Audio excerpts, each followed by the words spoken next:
supply chainers, wherever you are in the world. This is Sarah Barnes-Humphrey with you today.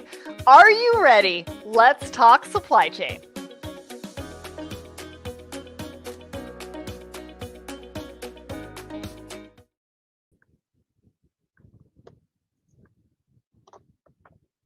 Good morning, good afternoon, good night to everyone. Thanks for tuning in to Let's Talk Supply Chain. I'm Audrey Ross. I'm your guest host for today. Sarah Barnes-Humphrey is off on vacation, getting a well-deserved break. We know we've seen her sort of all over the place, everything around supply chain to tech. So we're tuning in to me today. So my name is Audrey Ross. I'm in mainly the trade compliance space. I've sort of moved away from logistics and supply chain. I'm the past president at Owe It Toronto. That's a group that I'm happy to represent. It's a nonprofit that supports the advancement of women and underrepresented groups in trade. So it's close to my heart. And we do work around a lot of high-level networking and education as well for entrepreneurs, trade practitioners, and the like. I'm tuning in today from, I'm also a little bit on vacation, but I'm doing one of those hybrid things, I guess. So I'm tuning in from Port Sydney, which is in the Muskokas outside of Toronto, Canada. So if you hear birds in the background, if you hear the sound of a river going, that's what's happening over here. So I'm really having a good time. So I'm coming into my second week, so it's been great. So let's kick off the show. We've got a special guest today, Rose Genele, who's joining us. She'll join us in a couple of minutes, but I'll talk about some of the great things that have been happening at Let's Talk Supply Chain. So we have episode 478, which is with business fueling made easy with Circle K Pro. So Sarah talked to Rob and a little bit obviously about his journey and how Circle K has evolved over the past 60 years that it's been in business. And it looked at how it's different from a traditional credit card kind of business, how they looked at the different fleet options and utilizing those cards, and then also going through a little bit between what they're excited about for 2025, kind of for that second half.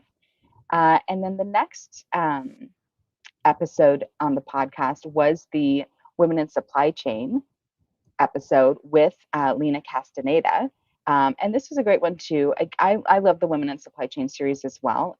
It focuses again on kind of an industry leader who's in this business, and she talked about being named an industry rising star, the importance of staying coachable, which I think we can all relate to in this industry, and why differences are our superpowers. So definitely check both of those episodes out. So episode 478 and 479. All right. And then I think we'll bring up Rose into the conversation. Hi, welcome. Thank you. Hi, Audrey. Hi. My name is Rose. I'm the CEO of The Opening Door. We are a responsible AI integration agency. And so we support organizations as they embark or they continue their AI journey. And we approach it from a lens of ethics, safety, compliance, transparency. We feel that these values are very important when we're considering interacting with the new technology or a quickly advancing technology like AI. And so I'm excited to be here on the Thoughts and Coffee show today with you all. Awesome. Thanks for tuning in. I'm going to ask everybody, where are you sitting today, Rose? Oh, I am in Toronto. In Toronto? Yeah. So you've got your Toronto contingent here. If everyone else who's tuning in can drop in the chat where they're from. I see we've got Stephen from South Carolina. Where in South Carolina? Because my dad's a South Carolinian, so he's outside of Greenville. So drop where you're at there. And then we also have Mike tuning in from Copenhagen in Denmark, which is great. So we like to have sort of this whole geography represented around the world. Tell us a little bit, Rose, what happened last week in Toronto? We had Toronto Tech Week. Yeah. So can you tell us a little bit about Tech Week? And also you had kind of a special event as well that you were up to. So tell us a bit about Tech Week, kind of the overview, and then we'll go into a little bit about your event as well. Yeah, so Toronto Tech Week is an absolute staple here in Toronto. It's happened for several years. It's always in the summer. It's this kind of decentralized conference, festival, happening of events throughout the city. I was, fortunate enough to attend some events. I also hosted an event for the Opening Door. We did a human-centered AI and the future event. We hosted it at Thinking Box Studios in Toronto. And it was a great gathering of academics, artists, creatives, brand partners that, shared their experiences with AI, how they're integrating it into their work, how they're integrating it into their life, and how they are also using it in a responsible way. And so, like I talked about, that those ethics, the transparency, the safety, and just making sure it's centered around human values. And when I say that, I mean that we're using AI to kind of augment, the things that we do, and not to replace us. And so that was really exciting. That went quite well. That was on June 26th. And we're just kind of following up on the excitement, and hoping to perhaps have some more events within the same series. And I know, because you've been doing a little bit of, you're part of another group that does a little bit of like kind of networking as well, and kind of introducing people who are sort of kind of congregating to this industry, or to this concept as well. So it'll be exciting to see, kind of the next series of events. And so where can people find out about what's next? Yeah, so the best place to find out about what's next is to follow me on LinkedIn, or connect with me on LinkedIn. I talk about a lot of the work that I do there. There's also our website, theopeningdoor.co. And finally, if you do a search on Eventbrite, you might also be able to find some of the events that we are hosting. Awesome. All right. Do you want to tell us a little bit about what is happening in, and maybe some of this came out of Tech Week, but what is sort of on the forecast for AI? I think it's, for some of us, it's me. I'm at sort of the basic level. I'm still learning a bit more. I'm trying to kind of keep up on sort of what's available, test out some of the newer tools, try to follow people like you, who are kind of offering us sort of guidance on some of the bigger picture things. But what's sort of coming up in the industry? I think we've seen, kind of it pop into mainstream in the sense that, there were have been all these sort of pop-up creative things that you can do, where people are, doing a lot of meme work or social posts.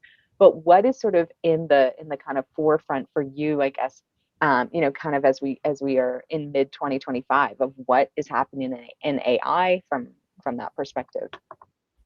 Yeah, I think that it's great to see that people are experimenting a little bit more with tools. I truly think that while AI is, some people perceive it as a tool, I perceive it as a bit of a revolution. Our fourth revolution, fourth industrial revolution. It really is going to have such an impact on absolutely every part of our lives, and every industry that exists. And so, while at first, I think we can immediately see how it might augment and shape knowledge work, there is a future where it's also going to have some impact on kind of physical labor and blue collar work, so to speak. And so the best thing that I think people can do is just continue to get familiar with not just AI tools, because the tools will change. There will be new tools every day, and that might be hard to keep upon, but to really start to understand some of the underlying technology itself, and just getting a better grasp of what the capabilities are, because then you can kind of project out a little bit further and forecast what things might change or where there might be opportunities. I think it's still so early, and maybe people hear that all the time, but I think it really is quite early. We have another, several years until we're even getting to, I think, the peak capabilities with AI. And so it's a great time to kind of just start to jump in, and use some of these tools to even help you understand what might be coming. There's a breakdown, right? Or sorry, you carry on. I was just going to say there's tools like deep research from several providers where it's the perfect use case for something like this, where you ask the question, based on this information or based on this industry, what do you foresee coming down the pipe, and that can be really helpful.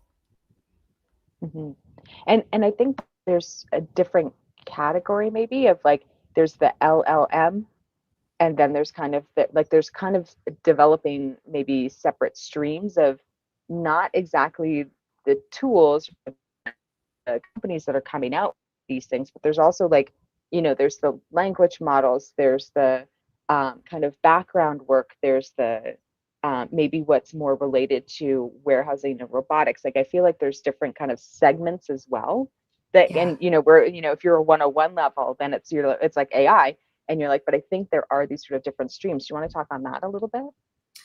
Yeah, there certainly are different streams. Artificial intelligence is like this really broad category, and within it, like you mentioned, there's neural networks, there's deep learning, there's large language models, and then there's um, generative pre-trained transformers, which is our chat GPTs and our chatbots. But there really are so many different versions or categories of artificial intelligence. We also have generative AI, which is what has become more popular recently, but we've had predictive AI for upwards of 50 years, where some of that technology has already been employed and used in industries like supply chain and logistics. And so it's kind of choosing the right tool for the right job, and when it makes sense, putting them together and using them together. And so it's interesting sometimes for people to learn that AI itself is not new. Yeah. We just have a new version of AI, which is generative AI. And sometimes based on what you're trying to accomplish, predictive AI might be the better tool. Mm-hmm. Yeah, but it's fascinating too. Yeah, that we've actually probably been working with it for much longer than we understand or realize. But it's sort of either if it has a rebrand or has like a new kind of tool version has come out, Mhm. and so then it becomes sort of popular, and we're talking about it. Yeah, and everybody wants to be up on the kind of the latest technology as well, and we all want to see. There is the sort of the broad claims that this will make life easier, this will make work easier, and everybody's kind of like, I think between the last decade, probably from 2008, a lot of us have felt like work has been very challenging. There's been a lot of Mhm. external challenges, Mhm. through the last couple of years, and we've had a lot of external challenges, especially in supply chain around how brands are buying, how consumers are Mhm. changing from brick and mortar to being online to going back to brick and mortar. And Yeah. then you have all of these kind of supply chain and geopolitical situations that are happening around. We've got a blocked shipping lane in the Middle East, so that's kind of Mhm. rediverting. So it's just kind of a lot of, for someone like me or someone who's a practitioner is feeling like there's a lot of pressure. And if it's like, oh, this can do what for me? Oh, that, save me an hour of time a day. Like, of course, everybody's kind of really kind of perk their ears up trying to feel out what those tools might be and how we can start to integrate it into processes. So I think, yeah, there's just a big boom in that curiosity, probably because we're all like tired and just want some help. So yeah, awesome. Yeah. Yeah. Let's jump in. We've got a couple of articles we'll talk to you today. I mean, I can ask you questions all day because like I love hearing from you about what you're working on and kind of the perspective that you bring around like you said, but focusing on augmentation versus replacement, like that to me is kind of the biggest or biggest caution or concern that I think we want to take into this. So I can talk to you all day about that. But we are on Let's Talk Supply Chain. We're on Thoughts and Coffee, so we have to talk about some of our articles here. So we'll jump into Sarah and the Let's Talk Supply Chain team do a poll every week. So this one was around efficiency, right? And so what are the most critical factor for optimizing supply chain efficiency in your daily operations? And so we had quite a few responses to this one. I jumped in as well and put my vote in. And so the choices were real-time data, good supplier relationships, effective forecasting, and then agility and flexibility. And I think my opinion, while good supplier relationships can't be beat, in this case for the efficiency, it's the real-time data. It's really having the information at hand on how many shipments you have, what inventory you have, in which warehouses, in which countries, in which SKUs. So I think that having that is sort of invaluable. And I think the audience agreed. It was about 41% on that one. The second kind of choice was the effective forecasting. So yeah, if you're sitting in more consumer goods and in a stock position, you definitely want to know that forecasting. What are people buying? That's always the big question, is trying to figure out what they're up to. Mhm. Agility and flexibility kind of came in third, and then good supplier relationships. So Yeah. What do you think, Rose? It's not necessarily your jam in supply chain, but what would you think is the kind of key for optimization? Yeah, I would default to real-time data because I come from a data background. I started my work in this sector in revenue operations, and it's very data heavy. And so even transitioning into AI, there's very little you can do without great data, without good data that's clean and up to date. And so I would absolutely default to real-time data as well. Yeah. Also considering all the shifts that you mentioned, I think that it's even more imperative that people have access to real-time data. There's so many trends that come in and go, and sometimes the difference is being able to take advantage or leverage those trends, and that's something that you may not be able to if you don't have real-time data. I agree. Yeah, it was a fun one, I think, for people to kind of think it through. Like I say, the supply relationships, like those are integral, Mhm, but I think in a different area. I think when we're talking optimization, it's got to be the data. So mhm, mhm, yeah. All right. Well, let's dive into our first article. We're talking about tariff engineering. This comes in from CNBC. Tariff engineering is making a comeback. I think it's if you're in trade compliance, it's kind of always been there. mhm, It's manufacturers rethinking product designs, tapping into this technique as tariff engineering to lower tariff costs because it means you can access different HS codes based on small modifications to the product. If you have shoes or something like that, you can make kind of slight tweaks um, to avoid it's not I mean avoid tariffs, but to avoid a more expensive tariff than what might be available. So I know a lot of trade compliance people, it's used as an advantage to the business if you can do the research on the product. So this goes into how with kind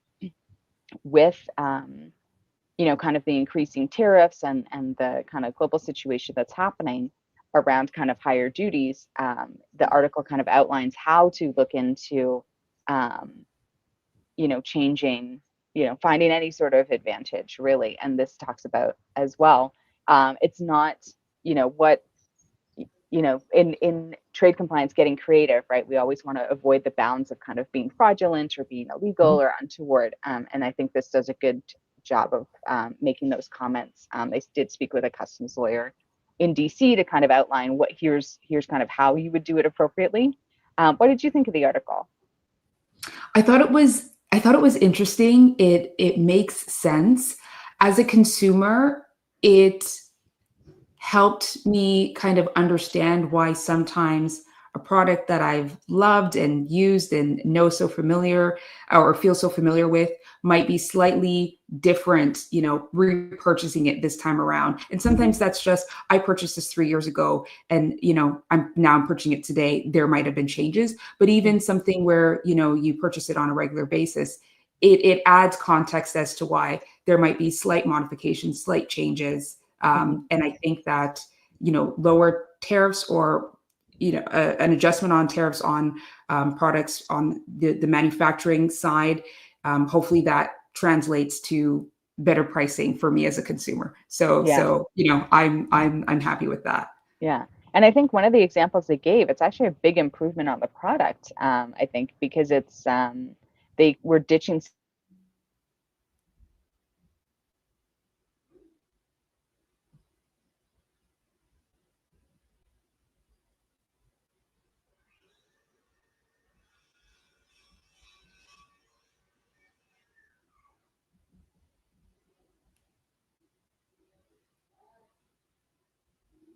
synthetic material, but we'll keep going. Oh, there, I'm back. Okay. So yeah, so it outlines some of those key examples as well. So you can look to, the example of this hoodie, which switches the materials, which I don't know, I think it's better natural fibers than the synthetics. That's usually good in the garment industry. And then it outlines a couple of other specifics that are worth checking into. Yeah. Let's pop into our next one. We're talking about wearable.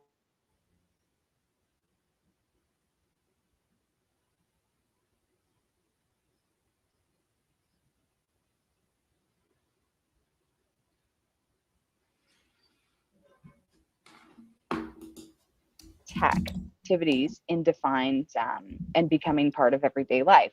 And so this is looking at the wearable tech market, which is projected to reach USD, so in US dollars, 256.4 billion by 2026. So by next year, that's the size of this market. So one of the main areas of use, and I mean, I've got my step tracker is health. So that biomedical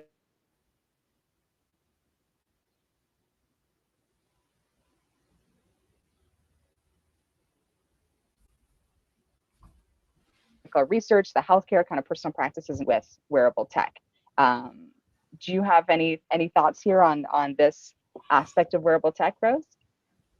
Yeah, I think it's really interesting. I certainly see how it's going to grow, especially being in the AI space.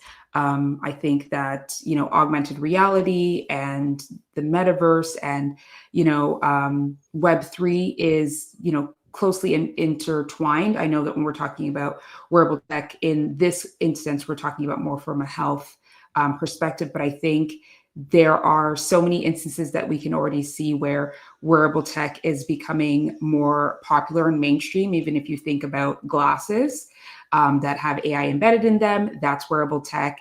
And because we can already see this happening, something that I like to do in my practice is encourage people to start to think about wearable tech policies. There are, like the article says, concerns or needing to navigate privacy, compliance, and misinformation. There are very real scenarios where you go into, another workplace or into an institution or organization, and if somebody is wearing a device that is able to kind of capture data without the consent of the people around them, there are considerations that need to be made there. Similarly, if you have an organization and somebody's coming in, are you at risk of proprietary information being exposed? And so these are questions that are important to consider and for us to think about as wearable tech grows. Like like you mentioned, we know that this industry is growing. And I think too, it's on us a bit to kind of check all of these the permissions that are available or that we can control. And I think it's nice. There are a lot of kind of consumer reports or consumer feedback on the apps that we're using or on the tech that we're using. So it's kind of to check there as well, because there are people who really like to get into those details. So you can kind of offer up the advice as well of, well, this kind of brand is doing this, and it exposes you to this kind of risk. And so I think that's become more of a concern of how are companies using our data, especially if we're giving them kind of daily, like if they know that my step count is at this and they know that my sleep is at this, then obviously the inclination is to start to push, like, oh, here's how push those brands or products or something that encourages me to sleep better or encourages me to get more steps in or something. And so, but what is the privacy concern on? I think Target has a good case study on that from quite a few years ago, just on their buying, how they were tracking people's buying. So I think it is a concern, and for us to kind of do some diligence there and understand what kind of the implications are, or take the approach to kind of share as well with people what to think about. So yes, I thought this was a good one because it did kind of go into what to look for and what to consider, right? Because I'm just excited to, like, oh, I'll know how fit I'm feeling, and it's like, oh, but also who actually is looking at this, if it's just me or if it's kind of going out in the world.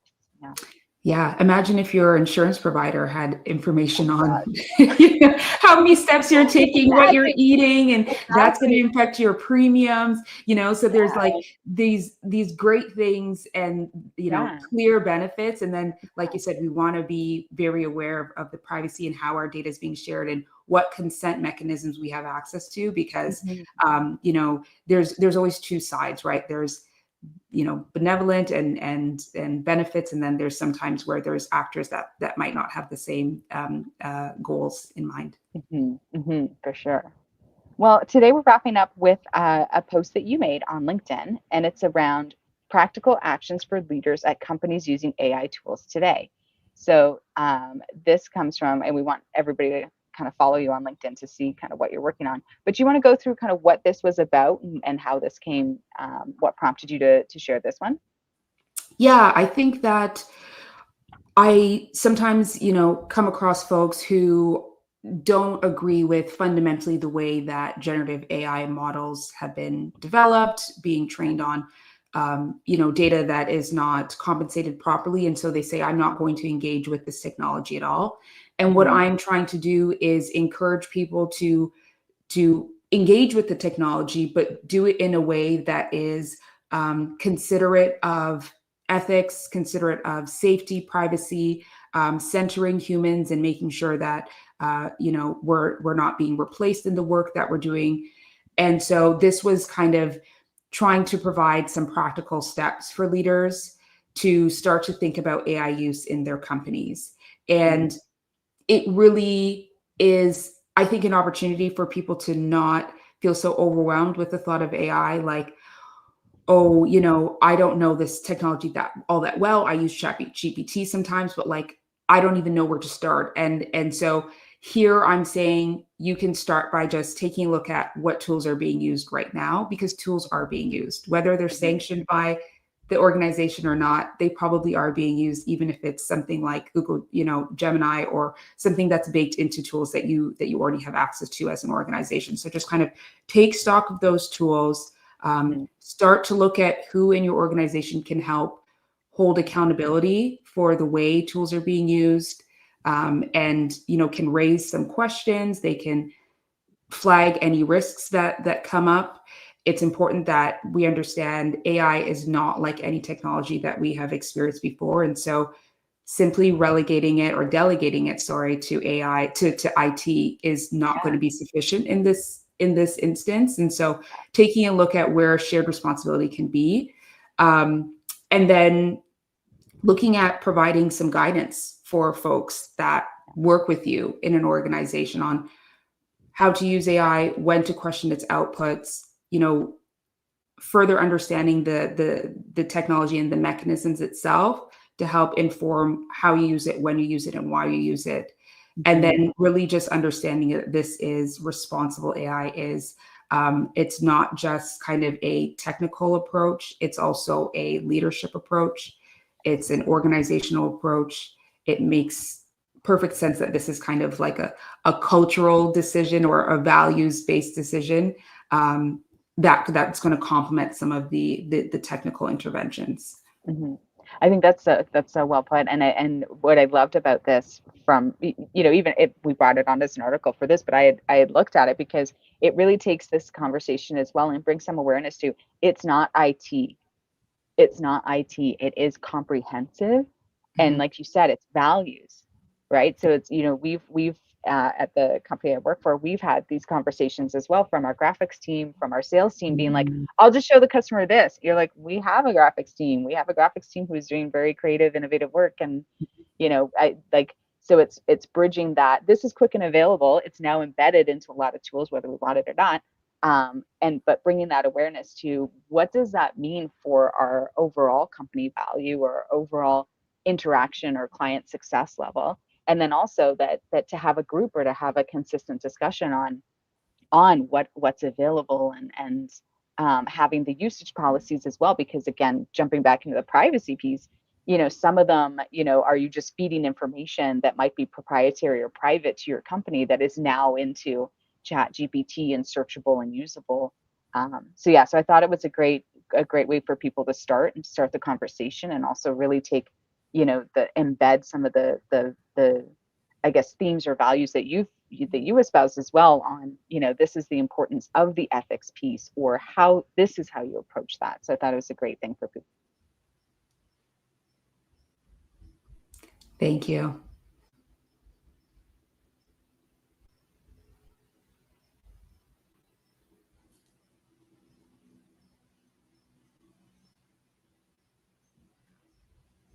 We'll look at. I think you'll get a little bump on followers after this episode, so that people can learn more. Okay, so I have to cover, where is it here? Okay, we are looking at Here we go. Okay, so the upcoming events for Let's Talk Supply Chain, and bear with us, we're going to go a couple minutes over. So online, you've got how tariff exemptions are quietly changing what we buy and use. So that's today at 10. No, that was us. That was Thoughts of Coffee, I think. On Thursday next week, July 17th, you've got Unify Your Fleet. So Sarah's talking to about streamlining operations, cutting costs, and delivering on time with a special guest. So tune into that.